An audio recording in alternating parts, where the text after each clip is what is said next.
नमस्कार दोस्तों, यह एक चुड़ैल की कहानी है जिसमें राहुल नाम के एक लड़के को एक बार चुड़ैल से हुआ सामना। उस घटना को याद करके राहुल आज भी काफ़ी डर जाता है। एक दिन राहुल अपने घर के लिए कुछ ज़रूरी सामान लेने के लिए अपने बाइक से शहर जा रहा था। शहर पहुंचने के बाद काफ़ी देर तक वह सामान ढूंढता रहा, पर उसे पूरे बाज़ार में वो सामान कहीं भी नहीं मिला।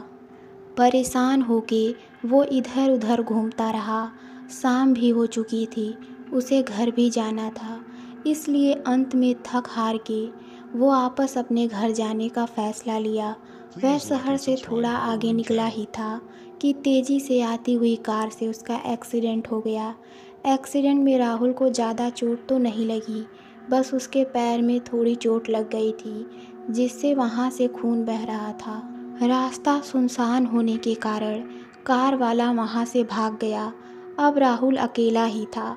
उसने अपनी बाइक उठाई और घर की तरफ चल दिया। थोड़ी दूर जाते ही राहुल को एक अस्पताल दिखाई दिया। राहुल ने तुरंत अपनी बाइक रोकी और सोचा पहले मैं अपने पैर में पट्टी बंधवा लेता हूँ ताकि खून निकलना बंद हो जाए, फिर घर जाऊँगा। फिर राहुल उस अस्पताल के अंदर चला गया। अस्पताल के अंदर का नज़ारा बहुत ज़्यादा डरावना था। वहाँ राहुल को एक भी इंसान तक दिखाई नहीं देता। राहुल ज़ोर से आवाज़ लगाई, कोई है? यहाँ मुझे अपना इलाज करवाना है। तभी अंदर से एक औरत की आवाज़ आई, आप थोड़ी देर यहाँ बैठिए, मैं अभी आ रही हूँ। लड़की की आवाज़ सुन के राहुल थोड़ा शांत हुआ और वहीं पास के टेबल पे बैठ गया। राहुल के बैठते ही वहाँ की लाइट बंद चालू होने लगी और किसी औरत के डरावने तरीके से हंसने की आवाज़ आने लगी। राहुल थोड़ा घबराया, पर खुद को समझाते हुए बोला, ये शायद मैडम की आवाज़ होगी। फिर एकदम से ज़ोर से चीखने की आवाज़ आई। राहुल इतना सुनते ही राहुल एकदम से डर गया और टेबल से खड़ा होकर बाहर निकलने लगा। तभी वो मैडम राहुल के पास गई और उससे बोली, हाँ बताइए, आपको क्या इलाज करवाना है? मैडम को देख के राहुल के अंदर हिम्मत आई और उसने कहा, मैडम मेरा एक्सीडेंट हो गया था, मेरे पैरों से खून निकल रहा है, आप इसका इलाज कर दो। मैडम ने राहुल के घाव देखे और उसे अंदर ले गई। वो राहुल का इलाज करने के लिए राहुल के पैर से खून साफ करने लगी और खून को देख के बहुत खुश होने लगी। उसने राहुल के सामने खून को सूंघने लगी।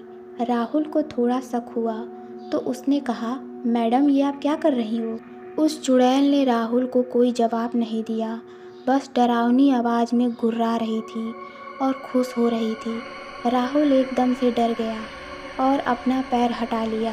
राहुल के ऐसा करते ही वो चुड़ैल एकदम गुस्से में अपने असली रूप में आ गई और राहुल से कही, मुझे तेरा खून पीना है। राहुल ने चुड़ैल का भयानक रूप देखा। सड़ी हुई उसकी चमड़ी, बड़े बड़े दांत। एकदम से राहुल डर के मारे बहुत ज़ोर से चिल्लाया और बेहोश हो गया। कुछ देर में जब वो होश में आया तो उसने देखा उसके पास दो लोग खड़े थे और उस पे पानी के छींटे मार रहे थे। राहुल ने उन लोगों से पूछा, आप लोग कौन हैं? और मैं तो हॉस्पिटल में था। उन लोगों ने राहुल से कहा, भाई तू पागल वागल है क्या? कौन सा हॉस्पिटल? यहाँ दूर दूर तक कोई भी हॉस्पिटल नहीं है। राहुल खड़ा हुआ और उन लोगों को हॉस्पिटल दिखाने के लिए जैसे ही पीछे मुड़ा, राहुल के पैरों से ज़मीन खिसक गई, क्योंकि वहाँ हॉस्पिटल नहीं बल्कि एक कब्रिस्तान था। इतना देखते ही राहुल को याद आ गया कि उसे चुड़ैल मारने ही वाली थी, तो राहुल डर के मारे ज़ोर ज़ोर से चिल्लाने लगा, मुझे बचा लो, मुझे बचा लो। राहुल के साथ जो लोग थे वो समझ गए थे कि राहुल काफ़ी डर चुका है। फिर उन लोगों ने राहुल को उसके घर तक पहुंचा दिया। उसके बाद से राहुल कभी भी उस रास्ते से अकेले नहीं गया और उस घटना को याद करके आज भी वो बहुत ज़्यादा डर जाता है। तो दोस्तों, आपको ये कहानी कैसी लगी हमें कमेंट में ज़रूर बताएं। धन्यवाद।